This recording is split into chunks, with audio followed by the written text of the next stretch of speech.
حد فينا ما يعرفش يعني ايه سحر. السحر مذكور في القرآن ومعروف في الدنيا اللي احنا فيها دي. ومعنى كلمة سحر يعني أذى، يعني شخص عايز يأذي شخص. والسحر في حد ذاته كفر بالله، يعني الساحر كفر بربنا. وأيام سيدنا سليمان ربنا ملكه على الجن، كان بيشوفهم، كان بيتعامل معاهم زي ما احنا كده بنشوف بعض في الشارع.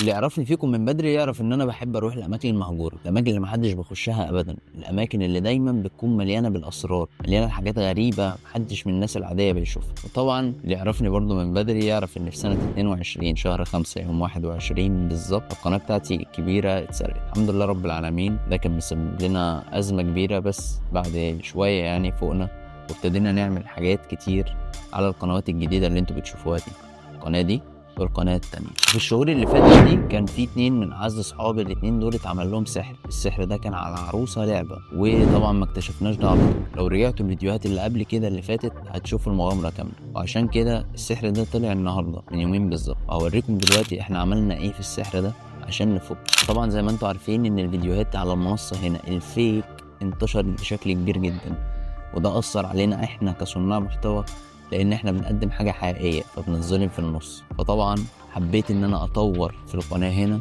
واقدم حاجه بشكل جديد ومحترم، وتبقى في 2025 في السنه الجديده ان شاء الله علينا وعليكم بخير، تبقى حاجه محترمه فيها تطور كبير بالنسبه للشغل اللي احنا بنقدمه كمغامرات او كرعب او كمحتوى عموما. وعشان كده دي النسخه الجديده اللي هتشوفوها ان شاء الله في الفتره الجايه. مش هتبقى مغامرات بس، هتبقى مغامرات وجزء من القصص اللي تعلمنا وتعلمكم ونستفاد منها. لان طبعا انت لو عرفت يعني ايه سحر هتعرف تستعيذ بالله منه، هتعرف تحصن نفسك، هتعرف ان انت ما تتأذيش من حد. فتعالوا كده نعرف احنا فكينا السحر وطلعناه ازاي.